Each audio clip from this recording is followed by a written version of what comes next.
Em seguida, a palestrante vai fazer a sua fala, expor, então, as questões aí para a gente, em seguida, debater. Então, no final da fala da convidada, a psicóloga Liene, aí nós podemos, então, deixar um espaço para os alunos e para os participantes também enviarem suas questões, né? Então, primeiro, essa fala de agradecimento, né, pelo espaço cedido da gestão, aí, a direção, né, que dá o apoio para o evento, aos professores, coordenadores, né, também pelo convite aos alunos, a coordenadoria sociopedagógica, né, nossos colegas de trabalho, que de certa forma também colaboram, né, com, com a divulgação e a realização do evento. Agradeço também, né, ao pessoal da informática, ao Carlos, claro, né, e ao pessoal da divulgação do evento, o CDI, o Augusto, né, pessoas aí que a gente sozinho não consegue começar nada, né, nem realizar nada. Então, agradeço a todos os companheiros aí de trabalho, os servidores, né, e agradeço também a disponibilidade da colega de profissão, né, a Liene, que de prontidão aí aceitou o convite para vir conversar um pouco com a gente sobre essas questões de saúde mental, né? Nesse mês que é um mês estratégico, né? Para gente falar sobre o assunto. Então, o tema ele é sobre o Setembro Amarelo, né? Nós estamos abordando então o Setembro Amarelo a partir de uma perspectiva de valorização da vida, né? A gente sabe que estamos numa situação particular, específica, né, única, de muitas limitações, né, de muitas dificuldades, e as demandas têm crescido bastante, né, em termos de atendimentos psicológicos, né, em termos de questões que envolvem a saúde mental, né. Então, o momento é estratégico, é importante, né? É um momento da gente debater um pouco, fazer algumas reflexões, né? A gente sabe o quanto que essa condição de fazer da nossa casa, né? De mudar a nossa casa de um ambiente doméstico apenas, né? Para um ambiente de trabalho, de estudos, tem implicado em muitas, né, consequências para os alunos e para os trabalhadores. Então, o momento é da gente não nos sentirmos sozinhos, né? Então, todos nós estamos passando por essa situação, que é uma situação de adaptação, né? De nossa casa ao ambiente de estudos e de trabalho. Claro que né, algumas pessoas conseguem, né, estão conseguindo se sair melhor do que outras, né? Alguns, né, reagem melhor a essa situação, conseguiram se adaptar melhor, mas a gente sabe que a condição é de extrema vulnerabilidade, né? De extrema particularidade, algo que nós não imaginávamos que estivéssemos passando.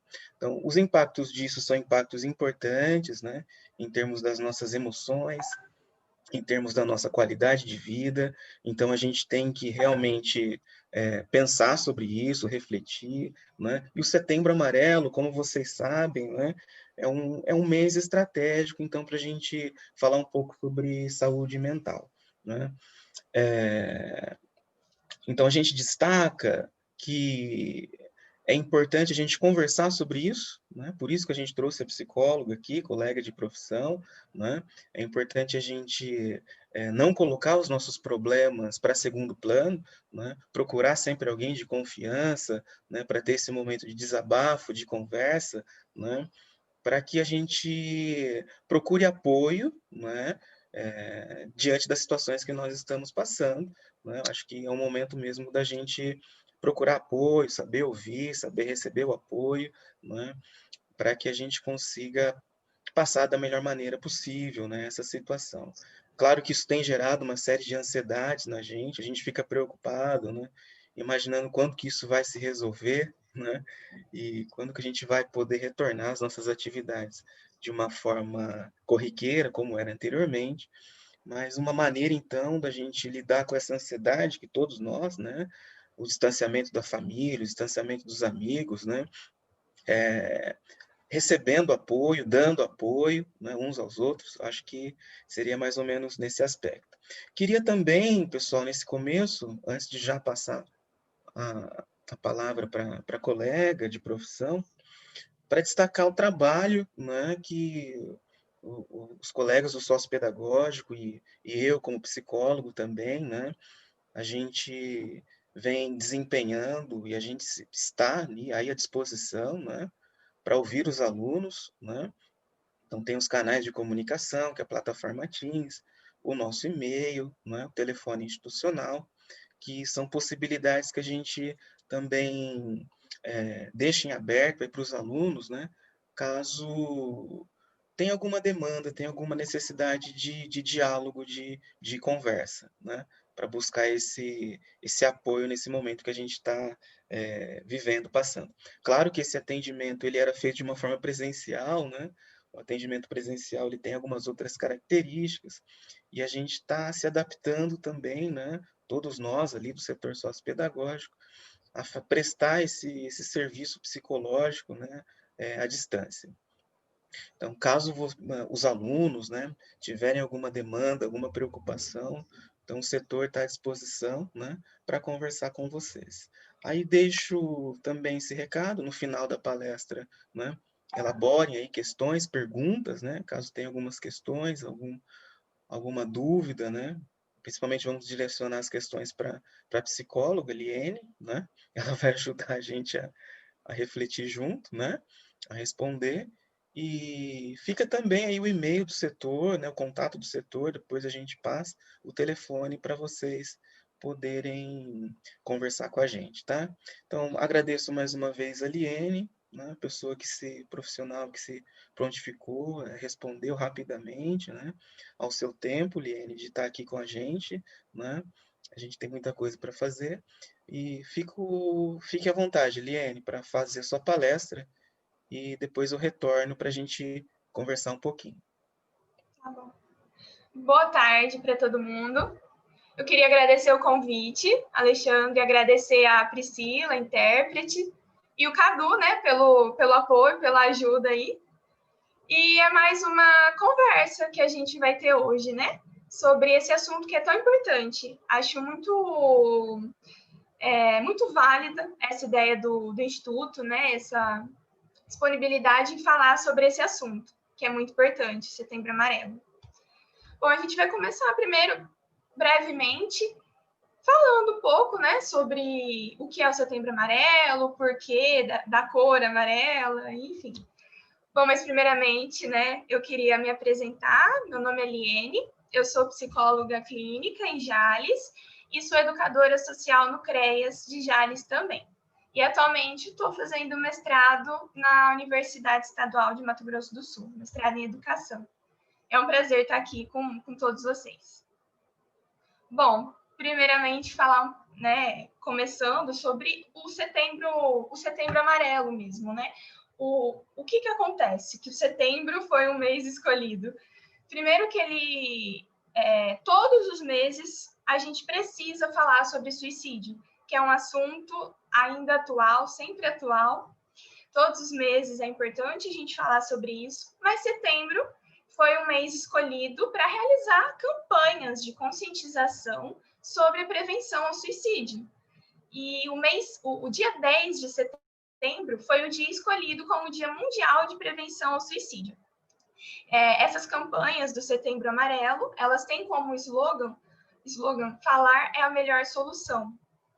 Porque realmente é um assunto pouco falado, muitas pessoas têm medo de falar sobre o que sente, até porque muitas vezes não são ouvidas, têm vergonha em pedir ajuda. Então, a gente precisa falar sobre isso. As pessoas que criaram essa campanha, elas acreditavam que conscientizando as pessoas sobre o assunto, a gente consegue prevenir 9 em cada 10 situações de atos suicidas. Por isso, a importância da gente falar sobre isso. Bom, mas por que, então, a cor amarela em setembro? Tudo começou nos Estados Unidos. Tinha um adolescente que chamava Mike. Ele cometeu suicídio faz tempo já, em 1994. Ele era um adolescente muito inteligente, as pessoas consideravam ele muito habilidoso, proativo. Tanto é que ele restaurou um automóvel inteirinho e pintou esse automóvel de amarelo. Mas os pais dele, os amigos, não percebiam que ele estava com sérios problemas psicológicos e acabaram não conseguindo evitar a morte dele. Então, por ele não falar, ele não conseguir se expressar e as pessoas em volta dele não conseguirem compreender os sinais que ele estava dando, acabou que ninguém conseguiu evitar que o Mike cometesse suicídio. E no dia do velório dele, os convidados, né, quem estava no velório, fez uma cesta com muitos cartões decorados com fitinhas amarelas, por conta do carro que ele pintou de amarelo mesmo, como uma homenagem. E dentro dessas cestas, eles colocaram várias mensagens escritas. Se você precisar, peça ajuda. Que foi o que não aconteceu com o Mike. E esses cartões, coincidentemente, acabaram chegando em mãos de pessoas que realmente estavam precisando de apoio naquele momento. E por conta disso que aconteceu com o Mike, né, um menino tão novo, 17 anos, que foi escolhido setembro e a cor amarela, né, como um símbolo da luta contra o suicídio. Para simbolizar isso, usaram o laço amarelo. Bom, então, um pouquinho sobre os dados sobre suicídio. A cada 40 segundos, uma pessoa comete suicídio. Então, por mais que às vezes a gente não conheça ninguém que se suicidou, nenhuma família que passou por isso, isso acontece e muito, é uma realidade, infelizmente uma realidade, e são números assustadores. A cada 3 segundos, uma pessoa tenta tirar a própria vida. E o Brasil é o 8º país em números de suicídios. Então, são números realmente muito assustadores. E por isso a importância da gente falar sobre esse assunto. Bom, a gente, às vezes, as pessoas têm uma visão de que o suicídio ele é mais voltado para adultos ou para jovens. Mas, na verdade, o suicídio ele atinge todas as idades, desde crianças até idosos. E o suicídio, em vários países, ele acontece e ele está entre as 3 principais causas de morte entre pessoas de 15 a 44 anos. Então, a gente tem aí desde adolescentes, jovens e adultos que cometem suicídio, em grande proporção. E, além disso, ele é a 2ª principal causa de morte entre pessoas de 10 a 24 anos. Então, olha o tanto de crianças, né, de 10 a 24 anos, são crianças, adolescentes e jovens que acabam tirando a própria vida. Os índices têm aumentado cada vez mais, principalmente entre jovens e idosos. E os homens, eles acabam cometendo mais suicídio do que mulheres. É um dado interessante esse, porque, na verdade, os dados trazem que as mulheres tentam mais cometer suicídio, porém os homens que acabam finalizando o ato realmente. Isso porque as mulheres, segundo os dados, elas acabam tentando de formas mais, como eu posso dizer, amenas, tomando medicação. Já os homens, eles são mais radicais, na hora que eles tomam a decisão de cometer o suicídio. Eles atiram o carro contra a parede, eles se enforcam, e eles acabam também dando um tiro neles mesmos, né, com arma de fogo. Então, são maneiras mais radicais. Por isso que eles acabam morrendo mais do que as mulheres de suicídio. Bom, eu trouxe essa frase, precisamos falar sobre tristeza, porque desde quando somos crianças é comum a gente ouvir frases do tipo, engole o choro, por que você está chorando? Não fica triste. Por que você está triste? As pessoas não nos ensinam que estar triste, que demonstrar tristeza não é algo legal. mas a gente precisa falar sobre isso. Primeiro porque nós somos seres humanos. Tristeza é uma emoção, é um sentimento que está ali como alegria, como a raiva. E não tem problema nenhum a gente demonstrar quando estamos tristes. Inclusive, a gente precisa. Porque quando a gente não fala sobre isso, isso é como se ficasse entalado aqui. E isso vai nos sufocando. Então, imagina situações tristes, que a gente precisa falar sobre isso, a gente precisa colocar para fora, até para se sentir melhor. Trouxe um pouco algumas frases muito comuns que a gente escuta relacionadas ao suicídio, e para a gente desmistificar algumas, né? O que é mito e o que é verdade. Bom, a primeira frase muito dita é: a pessoa que tem a intenção de tirar a própria vida não avisa. Isso é muito falado, eu ouço muito, né? Famílias de pacientes acabam falando isso. O próprio paciente, às vezes, referindo a alguém, eles falam muito isso. Então, assim, na verdade, isso é um mito, né? A pessoa que está com intenção de tirar a própria vida, ela avisa, ela dá sinais. Só que, muitas vezes, quem está à volta dela não vê esses sinais. Ou não interpreta isso como um aviso. A pessoa, quando ela tá com essa intenção, ela avisa. Sim, ela avisa. E ela tá num sofrimento tão profundo que ela, para estar pensando sobre isso, para a pessoa chegar ao ponto de pensar em tirar a própria vida, ela está sofrendo muito. Por isso que é importante que a gente perceba os sinais que as pessoas dão para a gente. Uma outra frase, né, é que o suicídio é sempre hereditário. Na verdade, o suicídio ele não é sempre hereditário. O que acontece é que a grande maioria das vezes em que as pessoas, né, cometem suicídio, acontece que a maioria dessas pessoas, não todas, mas a maioria tem algum tipo de transtorno mental, tem algum transtorno envolvido ali nesse meio, seja depressão, seja ansiedade. Muitas vezes tem um transtorno ali. E o que acontece? O transtorno, ele altera a percepção da pessoa. Ele altera a percepção da pessoa. E o suicídio, ele não é só hereditário. Ele pode ser hereditário porque, por conta dos transtornos mentais, isso pode ser um fator de risco para que a pessoa venha cometer suicídio. Mas não significa que isso vai acontecer.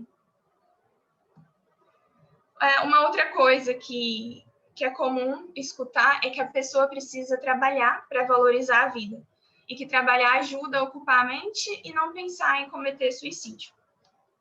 Essa frase, ela é um grande mito, esse pensamento, né?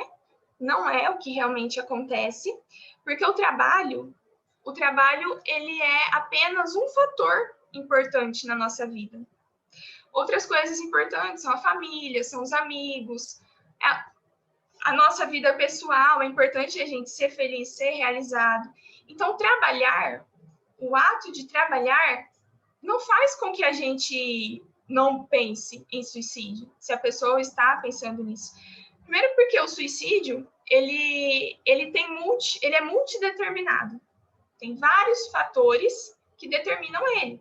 Fatores pessoais, sociais, culturais, ambientais. Então, o trabalho, ele é um fatorzinho ali, importante, sim, para a nossa vida, porém, ele não vai definir. Inclusive, é muito comum que as pessoas adoeçam no trabalho. O trabalho ele tem que ser pensado, sim, como algo ali para ajudar, que realmente ocupa a mente, mas qual é a qualidade desse ocupar a mente do trabalho, que o trabalho nos proporciona? Então, não é simplesmente pensar dessa forma, que trabalhar vai ocupar a mente e com isso não vai fazer com que a pessoa cometa suicídio. Não, esse é um mito muito grande.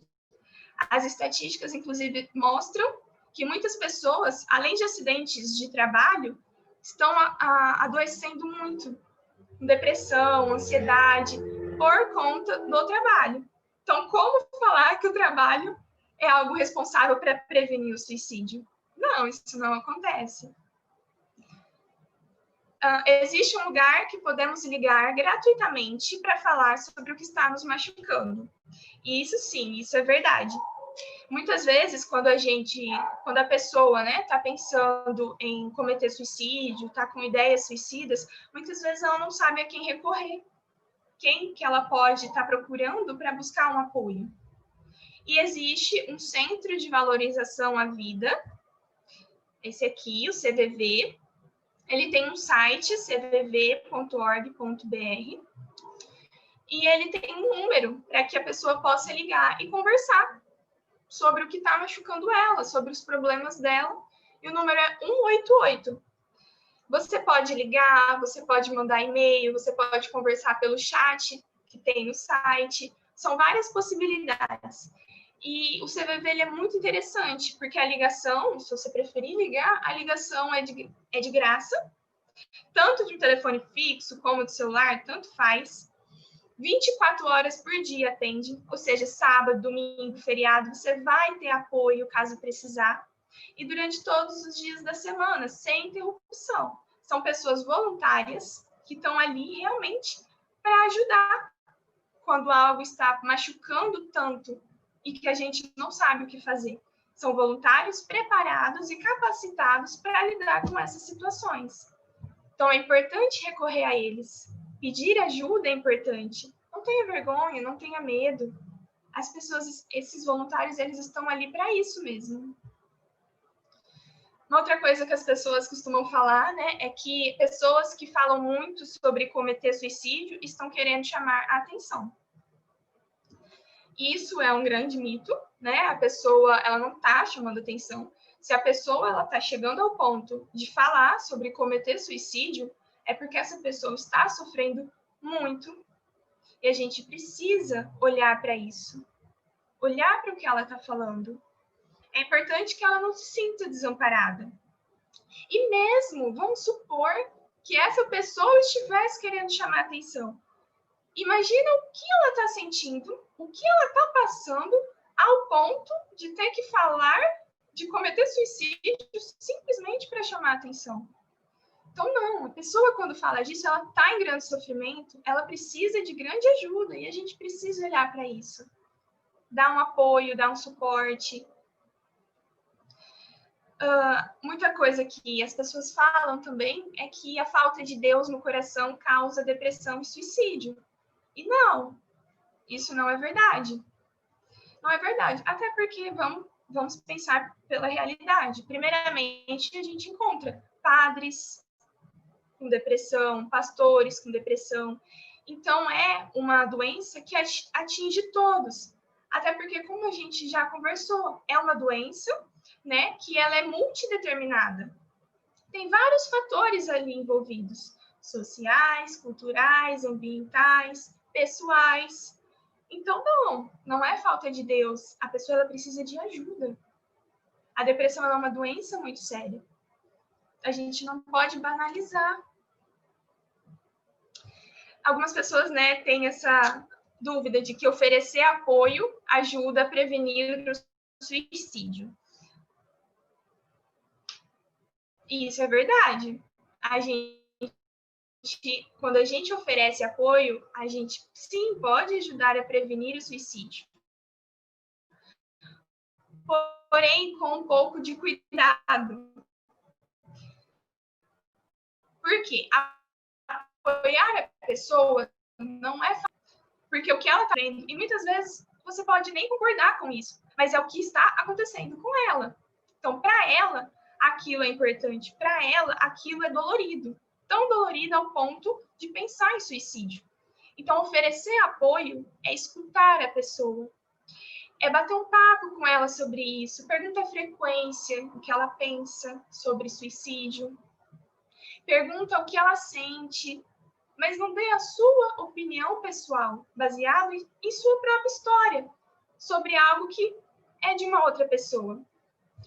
É muito comum, às vezes, eu escuto de adolescentes, vamos supor, alguns adolescentes, às vezes, não que isso acontece só com adolescentes. Vou dar o exemplo por conta do público que eu trabalho mais. Alguns adolescentes, às vezes, quando acabam um relacionamento amoroso, às vezes falam sobre suicídio. E é muito comum que as pessoas em volta julguem isso, falando que absurdo, querer se matar por causa de um namorado, por causa de uma pessoa que não quer ela. As pessoas julgam muito isso. Mas vamos lá. Para você que não está passando por isso, é algo que não merece atenção. É algo banal. Mas para essa pessoa, independente de qual for a situação, inclusive se for um término de relacionamento, a gente não sabe o que ela perdeu ali nesse relacionamento, além de um simples parceiro. Eu vejo todos os dias casos de adolescentes, crianças, enfim, que foram abusadas sexualmente, que algumas pessoas da família estão presas, que não tem pessoas ali da família para ficar com a guarda desses adolescentes, dessas crianças, pessoas que não querem estar ali com eles. E aí, às vezes, esse adolescente que passa por tudo isso, sempre passou um namorado, uma namorada, e só que junto com esse relacionamento tem muito mais do que isso. Tem, às vezes, uma confiança que ele nunca teve, uma proteção, carinho, que nunca teve, que não sabe o que é isso, está aprendendo agora. A hora que ele perde isso, ele perdeu muito mais do que uma pessoa, é muito mais do que um simples namoro. E claro, não são, né, todas as situações que as pessoas pensam nisso após o término de um relacionamento, mas a gente precisa entender que, poxa, se ela está falando isso sobre uma situação que eu considero tão banal, é porque ela está sofrendo muito. Quem sou eu para julgar a dor do outro? Então, deixa a pessoa falar o que ela sente. Escute ela. Se ela está falando sobre isso, é porque isso importa para ela, isso está machucando, isso está doendo. Então, quem somos nós para julgar o outro baseado na nossa história, nas nossas ideias? É importante a gente não julgar, não ter preconceitos. O que a pessoa está passando está doendo para ela. E o apoio a gente tem que oferecer para ela, escutando, acolhendo e não julgando. Então, sim, oferecer apoio ajuda a prevenir o suicídio, mas com esse cuidado de não julgar e de não impor o que a gente pensa sobre isso. E sim escutar, deixar ela falar, acolher e oferecer ajuda para levá-la a lugares que ela possa buscar ajuda profissional. Ou ligar para o CVV. Então, é importante a gente ter esse olhar para quem está falando com a gente e oferecer realmente esse apoio elas precisam. Bom, outra coisa que costumam falar, né, é que a pessoa tem que ser muito corajosa para cometer suicídio. Eu ouço muito duas frases, essa e de que a pessoa tem que ser muito fraca para cometer suicídio. Ambas as frases são muito ditas, e isso, na verdade, não é uma realidade, isso é um mito, porque, como nós dissemos anteriormente, a pessoa, quando ela pensa em suicídio, muitas vezes tem algum transtorno mental ali envolvido. E quando tem um transtorno mental envolvido, a percepção dela é alterada. Então, ela não está percebendo o mundo, sentindo o mundo como ela anteriormente pensava, e sentia, e agia. Então, ela precisa realmente de ajuda. Então, ela não é corajosa, ela não é fraca para cometer um suicídio. Ela muitas vezes está com a percepção alterada e dói tanto o que ela está sentindo, o que ela está passando, independente do que a gente acha ou não sobre isso, mas está doendo tanto que a única saída que ela encontra é tirar a própria vida. Então, uma frase para a gente pensar que quando alguém pensa em suicídio, ela quer matar a dor e não a vida. Porque a pessoa, ela é algo que machuca ela de um ponto que ela realmente não consegue ver uma outra saída. Mas não cabe a gente simplesmente mostrar saídas para ela. Porque se a gente for mostrar saídas, a gente vai mostrar saídas do que a gente pensa, com a nossa história de vida. Mas a gente não sabe o que ela passou, o que ela está passando, o que ela está sentindo. Então, a gente tem que tomar um pouco de cuidado. Né? A pessoa não quer tirar a vida, ela quer tirar isso que dói, isso que machuca, isso que incomoda. E ela não vê outra alternativa. Então, algumas dicas, né? Quando a pessoa pensa em cometer suicídio, quando a pessoa recorre a gente, é não tentar mostrar para ela que tem gente que sofre muito mais do que ela, porque isso pode piorar a situação. Então, às vezes, não é por mal, mas para ajudar, as pessoas podem falar dos seus próprios problemas para quem está ali demonstrando uma vontade de tirar a própria vida. Então, você fala dos seus problemas, você mostra pessoas que, na sua opinião, sofrem muito mais do que ela, e fala, olha, essas pessoas conseguem, essas pessoas são fortes, passam por coisas muito piores do que você. E a coisa não é bem assim. Isso pode piorar a situação dela. Porque se já está doendo, se o que ela está passando já está machucando, quando você fala isso, você banaliza o que ela está vivendo, você banaliza a dor dela, os sentimentos dela. E isso pode, inclusive, evitar com que ela fale mais com você, busque ajuda. Ela pode acabar ficando mais retraída ainda com esses pensamentos e com essa vontade de tirar a própria vida. Então é perigoso, por mais que às vezes é tentando ajudar, mas é sempre importante a gente pensar nisso. Nossa vida e a vida da outra pessoa. Histórias diferentes, situações diferentes, sentimentos diferentes e maneiras de lidar completamente diferentes. Então, o que a gente precisa fazer? Mostrar respeito, compaixão e ouvir a pessoa, sem fazer realmente julgamentos, sem tentar dar soluções prontas. Então, a gente precisa pensar sobre isso, porque às vezes tentando ajudar, a gente piora uma situação. Então, não tem problema pedir ajuda. Não precisa ter vergonha, não precisa ter medo em pedir ajuda. Falar um pouquinho sobre os lugares onde a pessoa pode buscar ajuda quando pensa sobre tirar a própria vida, quando tem esse tipo de ideia ou vontade. No Centro de Valorização da Vida, o CVV, né, pode ligar, mandar e-mail, chat, enfim. Eles estão ali disponíveis para falar com você sobre isso, sobre o que está te machucando. Pode contar com eles. O Centro de Atenção Psicossocial também, que é o CAPS. Você pode chegar até o CAPS procurando por atendimento. O CAPS atende esse tipo de caso e de situações. As unidades básicas de saúde, né, que são os famosos postinhos de saúde, você pode chegar também buscando atendimento com relação a isso, ou até mesmo o hospital e a UPA. Então, você pode buscar ajuda nesses lugares.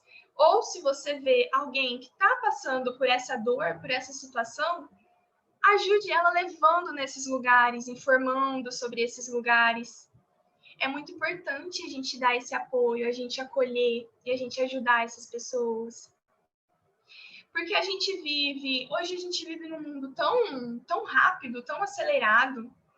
A gente está sempre ali em movimento, ansioso. Muitas vezes a gente não consegue olhar para nós mesmos. Estamos pensando sempre no nosso trabalho, pensando sempre na faculdade ou na escola.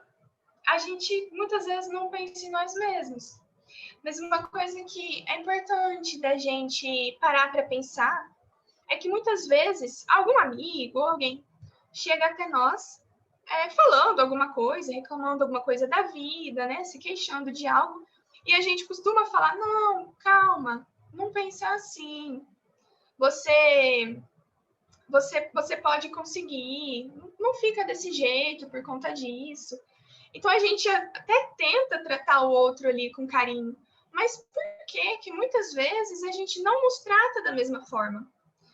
A gente se cobra muito, a gente exige muito da gente. Então, por quê? Por que a gente não olha para nós mesmos com tanto carinho, com a atenção que a gente precisa e que a gente merece? Então, olhar para nós também é muito importante e muitas vezes nós não fazemos.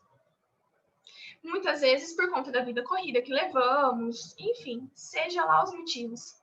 Mas olhar para a gente, dar a atenção devida que nós merecemos, poxa, a gente merece. Não é só o outro.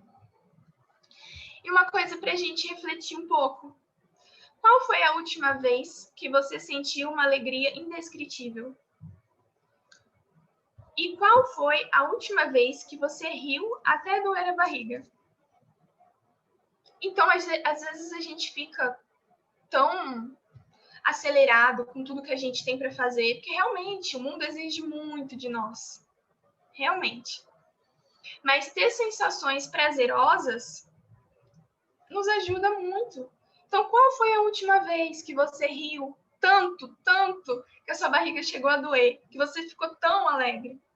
Porque assim como a tristeza, a raiva, a alegria, também é importante. Mas a gente também merece se permitir sentir alegrias.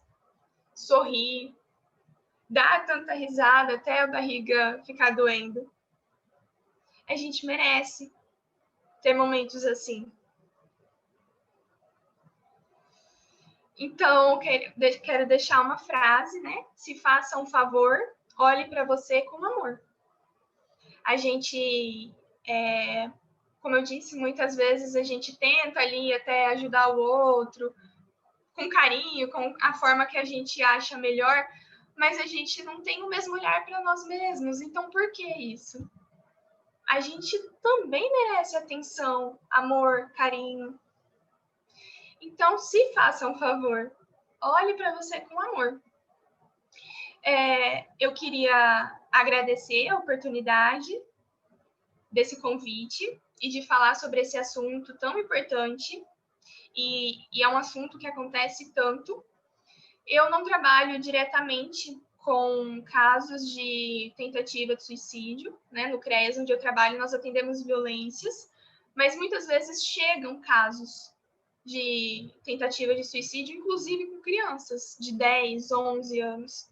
A gente encaminha para o CAPS, tem todo um trabalho multidisciplinar, né? Com toda a rede de proteção. Quem é a rede de proteção? É a saúde, a educação, a assistência social. Então, é um trabalho realmente ali multiprofissional, mas é muito comum, por mais que eu não estou tão diretamente, né, pelo meu trabalho na prefeitura, eu consigo observar como tem crescido os casos de suicídio e como as pessoas precisam falar sobre isso. Falar sobre isso é tão importante para elas, é como se elas sentissem um alívio, uma leveza, ao tirar de dentro isso que está doendo tanto, que está incomodando tanto. Como psicóloga já na clínica, aí aparece mais casos, né, diretamente para mim com relação a esse assunto, né, tentativa de suicídios. Mas, assim, é algo que vem crescendo tanto, e como nós dissemos, né, os números já são assustadores. As pessoas não têm tempo para si mesmas, ou não têm tempo para o outro, e isso vai nos consumindo por dentro. Mas você não está sozinho, isso é importante. Você tem locais, você tem várias instituições e canais para buscar ajuda, então não tenha medo. A sua vida, o amor para você mesmo, a atenção, você merece isso. Então busque, não tenha medo. Inclusive, o CVV, caso você ligue para o CVV, ele é um canal que não vai espalhar, ele é sigiloso.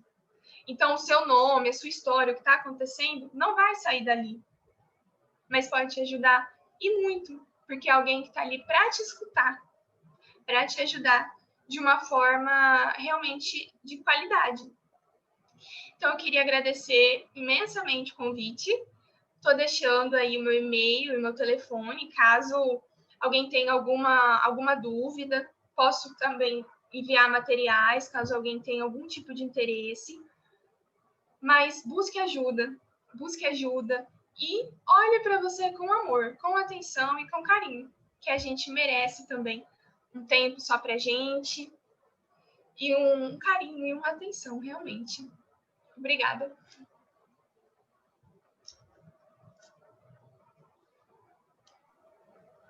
Obrigado, Liene, agradeço a sua exposição, né?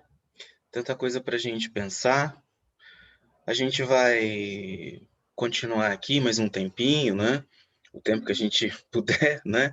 Na realidade, de disponibilizar esse espaço agora para a gente fazer um breve debate, né?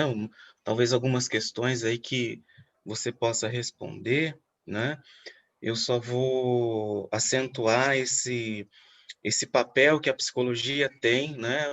O mês de setembro é um mês estratégico, importante, que a gente tem que realmente trazer à tona o assunto da saúde mental e da prevenção né, de quadros depressivos que podem encaminhar para um suicídio, né?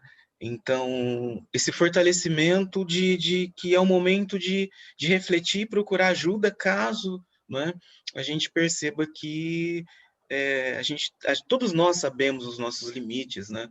Até quando a gente suporta, né, os nossos sofrimentos. Então, é claro que tem situações e situações, momentos de alto e baixo, né? Momento que a gente está alegre, momento que a gente está triste, né? Mas, como você mesma comentou, né, Liene? Qual foi o último momento que a gente não deu aquela, né, aquele sorriso, que a gente não extravasou, né? Então, o Setembro Amarelo também é um momento de pensar na vida nesse aspecto positivo, não só de trazer o alerta para as dificuldades, mas também foi por isso que até os próprios psicólogos estão falando dessa maneira, né? Que é um mês de valorizarmos a vida, né? Valorizarmos os aspectos positivos de viver.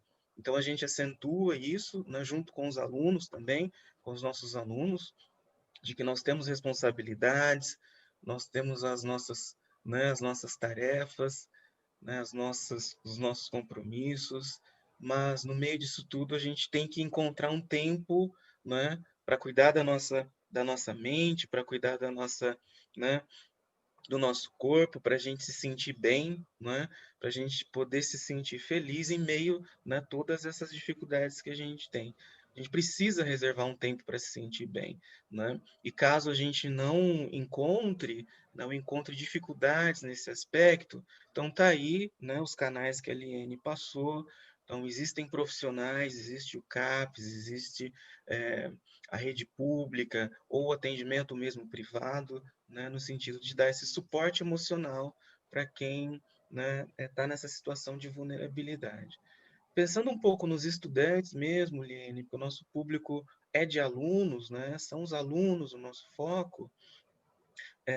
Então tem uma questão que a gente pode, não sei se você quiser comentar, mas o que o adolescente pode fazer quando ele percebe que há um risco de agravar né, essa fragilidade psicológica quando ele, ele está num ambiente específico, né? Ou seja, como prevenir para que essa fragilidade não se agrave, né? Que indicação que você poderia dar para a gente? Sim, essas situações de agravamento, como você disse, né? A gente tem altos e baixos na nossa vida. E muitas vezes vão ter muitos baixos. Então, se essa pessoa não sentir que tem com quem contar, sentir que não tem apoio ali perto de si mesma, ela pode procurar esses canais, por exemplo, que a gente trouxe aqui hoje, até também para conversar, para falar sobre o que sente, ou um psicólogo, da rede pública mesmo, que seja, mas é importante olhar para isso, olhar para o que sente e tentar entender que, por mais que esteja difícil a situação, por mais que a gente não saiba o que você está passando, o que essa pessoa está passando, por mais difícil que seja, tem uma saída, tem soluções. Mas é comum não ver as soluções, não ver as saídas em momentos de dor, em momentos de dificuldade realmente. Então, buscar ajuda, é muito importante. Nesse aspecto que você comenta, né, de procurar o apoio, de procurar ajuda, é que talvez a gente, nós, né, vivemos numa sociedade que tem uma estrutura individualista, né? E nesses casos de saúde mental, né, quando há fragilidade, quando há risco, eu sempre segue, né, às vezes a solução que a gente queria. A gente, muitas vezes o quadro se agrava exatamente por essa visão do indivíduo imaginar que sozinho ele vai conseguir resolver, que ele não precisa de apoio, não é? Que individualmente ele pode procurar soluções, procurar as alternativas, né? Então, o que a gente está colocando é um pouco isso mesmo, né? De a construção de uma saúde mental equilibrada, de superar uma ansiedade grave, uma fobia, uma depressão, é algo que depende da gente também saber quebrar um pouco os nossos preconceitos e pedir ajuda, né? Essa construção ela é junto com alguém, né? Sozinho a gente não tem muitas limitações para a gente conseguir fazer isso sozinho. Então a dica que a Muitas gente vezes desculpa. sim, Muitas vezes o preconceito não está só no outro, mas em nós mesmos, né? Em buscar ajuda, às vezes a pessoa pode se sentir fraca, achando que se ela buscar ajuda, ela vai estar demonstrando fraqueza. E não, esse é um preconceito, esse é um julgamento nosso mesmo que a gente precisa romper. Tá tudo bem a gente precisar de ajuda às vezes, a gente precisar de apoio. Até porque, por mais que a nossa sociedade é individualista, nós vivemos em sociedade, né? Nós vivemos com familiares, com amigos, ou mesmo que você mora sozinho, às vezes na escola você convive com pessoas. Então, buscar ajuda, a gente precisa do outro às vezes. Às vezes sozinho a gente não dá conta realmente. Esse é um preconceito que precisa ser rompido. penso que é isso mesmo, né? Quebrando esse preconceito de que pedir um apoio psicológico, um apoio em termos de saúde mental, muitas coisas podem ser encaminhadas, porque a gente acredita que, às vezes, questões materiais, questões objetivas, a gente consegue resolver, às vezes até questões financeiras, né? Questões materiais, a gente correndo atrás, a gente consegue uma solução. Mas quando o assunto é subjetivo, é emocional, não é? É a nossa saúde mental, o que fica em destaque, então, é essa procura de um apoio profissional, não é? Claro que esse apoio ele começa com quem está do nosso lado, então, o que foi falado na palestra, a gente sempre fala disso, né? Que a gente precisa externalizar as nossas angústias e não internalizar. Quanto mais a gente guarda, né, achando que isso vai se resolver com o tempo, mais o problema ele se acumula, né? Então falar sobre, que é o próprio tema da palestra, o começo dela, a gente precisa falar sobre isso, falar sobre nossas angústias e não colocar nossas angústias debaixo do tapete, achar que isso vai se resolver com o tempo, né? É a primeira etapa, né, de uma solução, né, de uma solução equilibrada aí, né? Liane, tem uma outra questão para a gente refletir aqui, que é uma questão aí da internet. Percebendo que um amigo, irmão, está apresentando comportamento diferente, como ajudar além de indicar os locais?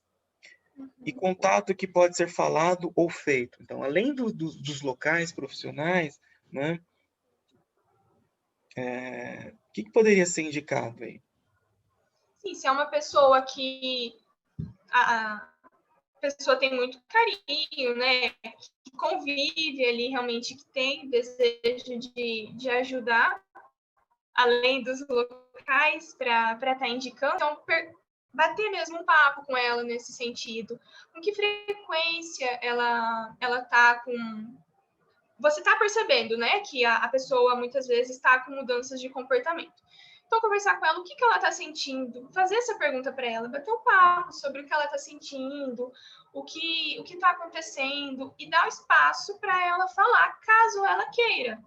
Né? Se mostrar disponível para a pessoa, se mostrar que você vai apoiar ela, se ela quiser falar sobre isso, porque a pessoa precisa sentir esse apoio, né?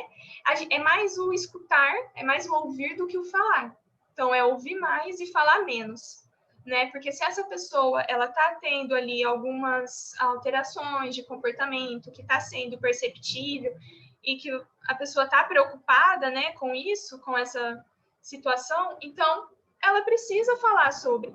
Só que muitas vezes a gente quer obrigar o outro a falar, mas cada um tem o seu tempo também, tem isso. Então, se mostrar disponível, mostrar que você dá apoio e que você está disposto a ouvi-la, a entendê-la, é muito importante. Ela precisa sentir realmente esse apoio, mais do que ser falado, para que, ao oferecer esse acolhimento, ela consiga externalizar o que ela está sentindo. Então, ouça essa pessoa, com cuidado, né, para não tentar dar soluções prontas ali, mas ouvir é muito importante, porque muitas vezes a pessoa talvez ela não está tendo quem a ouça, e isso vai ficando como se fosse sufocado, vai entalando, né, o que a gente não fala. Bom, complementando, né, Liene, eu acredito nesse aspecto, porque há aí, né, nesse aspecto de fragilidade, alguém que está apresentando um comportamento mais fechado, uma situação a gente não, que gera uma desconfiança na gente que alguma coisa está errada com essa pessoa, a gente está percebendo, então, um comportamento diferente, né? Talvez aí aconteça, então, essa questão do tempo que você está falando, porque cada um tem realmente o seu tempo para se abrir, e a gente não pode, em psicologia, em atendimento psicológico, a gente não faz nada forçado, então a gente tem que entender primeiro o tempo que essa pessoa, né, tem para elaborar isso e para ter essa motivação para falar, que cada um então reage de uma forma, então alguns falam mais rápido, outros vão, então tem essa questão do tempo que é importante. Diante desse tempo diferente, o que está apresentado por você, que a gente pode reforçar, é que a gente tem que insistir, né? É uma persistência de quem quer ajudar, de estar sempre ali, se você é um amigo, um companheiro, alguém que está do lado, está sempre disposto a ouvir, sempre se colocar, né? Que é o que a gente sempre também profissionais, né? A gente sempre se coloca à disposição para estender a mão e dar esse apoio. Nem sempre a pessoa está disponível, ou ela não quer falar, ou ela, né, quer esperar um pouco, ela quer aguardar o tempo certo dela falar. Mas o fato dela saber que tem alguém que está ali, que pode ouvi-la, alguém de confiança, é algo que, por mais que a gente, né, acredite que não é importante, mas é importante a gente saber que a gente conta com alguém, né, caso a gente precise falar, né? E tem uma questão de afeto aí também, né? A pessoa que está na situação de vulnerabilidade demonstra uma carência afetiva, às vezes que precisa ser suprida, uma carência de autoestima, né? Então, como você terminou a palestra, né, Eliane, falando da questão do amor, de ser amada, né, da pessoa se sentir valorizada. Eu acho que esse valor e essa, né, quando a gente passa estima, valor, né, mesmo colegas, né, entre amigos, né, eu acho que os nossos grupos de amizade também têm essa função, né, que é da gente se sentir confortável. Então, um amigo, um aluno, né, um companheiro, pode também oferecer essa palavra de conforto, de valorização, né, de que às vezes aquela pessoa que está triste, que está, né, cabisbaixa, ela não se sente valorizada, não se sente reconhecida. E também é um elemento da nossa estrutura, né, social. A gente trabalha, desenvolve as nossas ações, isso no cotidiano mesmo, né, no geral, assim, numa amplitude geral. E a gente está sempre em busca de reconhecimento. Então, a ausência de reconhecimento também é algo que faz muita falta, né? Algo que agrava. Então, quando alguém se sente reconhecido, valorizado, né? Isso ajuda a lidar com né? Com esses momentos de angústia. E um próprio colega, um próprio amigo, alguém que está ali próximo, né? Pode dar essa autoestima, né? Falar que essa pessoa tem um valor, que ela pode ser amada, que ela pode, né? Que ela tem uma competência, uma qualidade. talvez nem todos estejam vendo, né, aquilo que ela quer externalizar em termos de valores, né, mas todos nós temos os nossos valores. Liene, mais talvez uma questão aqui para a gente encerrar. Não sei se o Carlos tem mais alguma questão. Se você acredita que as tecnologias, elas têm fatores relacionados a isso, né? A depressão, o suicídio. Então, qual a relação entre as tecnologias e a essa situação aí de sentimento de ilusão, né? De angústia?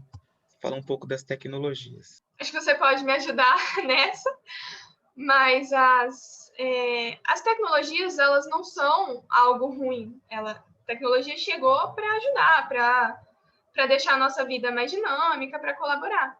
Mas eu não tenho não posso falar tanto sobre isso, mas o que a gente percebe muito é um excesso, né, da tecnologia. E como a gente percebe, acaba que tudo que é em excesso faz mal, né? Faz mal ou acaba não dando tanta qualidade como deveria dar. Então, eu acredito que o problema está mais no excesso, em como que o uso dessa tecnologia está sendo feito, do que das tecnologias em si. Porque elas vieram para ajudar, elas realmente ajudam, mas sabemos que elas podem atrapalhar. Mas qual é o uso que a gente faz, né, dessa tecnologia que está ali? A gente usa ela em excesso, a gente usa ela de uma forma que acaba nos atrapalhando. Então, acho que vai muito nesse sentido, no uso que é feito, e não na tecnologia em si. O que você acha, Alexandre, sobre isso? Nós estamos num ambiente tecnológico, né? O Instituto Federal é um ambiente tecnológico, né? É um ambiente de estudo dessas inovações. A gente não pode abrir mão, né, das tecnologias de forma alguma, né, daquilo que vem para nos auxiliar. Talvez a questão seja essa, né, Liene? Até que ponto as tecnologias nos apoiam a ter um contato com alguém que está distante, a estabelecer um vínculo, um laço de amizade. Então, talvez até aquele termo, né, ambiente tóxico, né, que o pessoal vem falando tanto, não é que a gente pode utilizar o mesmo para as tecnologias. As tecnologias podem ser um ambiente saudável, né, de construção de ideias, de troca de afetos, de conhecer pessoas, de conhecer assuntos interessantes, né? Mas pode ser também um ambiente tóxico, que nos faz mal, que nos coloca para baixo. Então, talvez é mais o filtro, né, de como usar. Eu acho que um uso adequado, um uso justo daquilo que está sendo oferecido para nós, de rede social, de tecnologias, de contato à distância, a gente percebe que, às vezes, na carência, também, na carência afetiva, muitas pessoas são enganadas, né?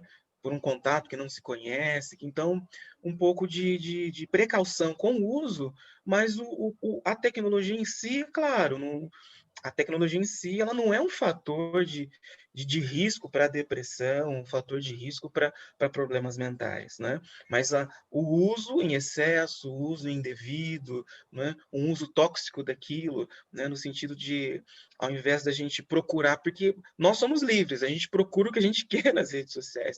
Se a gente quiser procurar assuntos interessantes que nos faz bem, a gente procura. Agora, se a gente quiser procurar assuntos que nos ofendem também, então a rede social, as redes, elas têm todo o conteúdo ali, cabe a gente filtrar, né? Eu acho que se a gente buscar contatos também que são positivos com a gente, se a gente sabe que aquele contato, né, posta alguma coisa que não nos agrada, para que a gente vai lá ver? Né? Às vezes a gente é um pouco de sadismo também, né? Que é uma questão, a gente mesmo se agride. A gente sabe o que tem em tal página, não é bom para a gente vai lá ver. Então, e a gente não suporta, às vezes, isso, né? Então, se a gente não concorda com tais conteúdos, às vezes é melhor mesmo, né? Agora, se a gente tem estrutura para lidar com conteúdos muito diferentes da gente, é uma coisa. Mas, às vezes, a gente sabe que alguns conteúdos nos ofendem, algumas pessoas, né, são desagradáveis, né? Então, acho que esse filtro, né, é selecionar os ambientes tóxicos, né, e os não tóxicos para a gente, a gente quer usar rede social e tecnologia para se sentir bem, né? Acho que aí é no caso meio que como a análise do comportamento sugere, né, de colocar em extinção aquilo que não nos faz bem, né? Porque muitas vezes não são familiares, né? São pessoas distantes e infelizmente às vezes é melhor a gente evitar aquilo que nos faz mal, né? E procurar aquilo que nos faz bem, né? Hoje a gente não precisa, por exemplo, excluir ou bloquear a pessoa, né? Deixa de seguir ali, por exemplo, no Facebook, que você já não vê publicações que você não goste. Porque muitas pessoas postam, né, coisas que acabam nos desagradando. E é isso que você comentou sobre o sadismo mesmo. Então, para que a gente procura ali algo que não nos agrada, algo que nos faz mal em ver, né? Gente, é isso mesmo, tá? Eu vou agradecer de novamente aqui a equipe, a gestão, aos colegas do setor, ao Carlos da informática, ao Augusto da CDI, né, na divulgação. Espero que tenha sido a primeira, a gente possa fazer outras, né, com a Liene, com outros profissionais, a gente, né, é muito agradável a conversa com a Liene, né, a participação da Priscila também nos ajudou bastante, né, a gente está cumprindo o nosso papel aí da inclusão, né, a gente não pode perder de vista esses detalhes. E finalizo aqui, Liene, se você quiser fazer suas palavras finais. Agradeço por esse debate, não deu muito tempo, né, para a gente falar.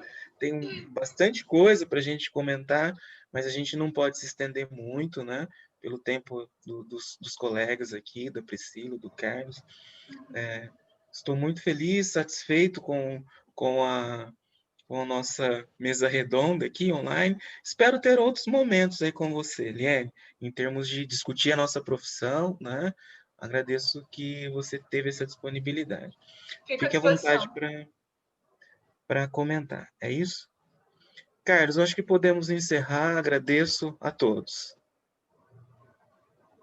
Obrigada.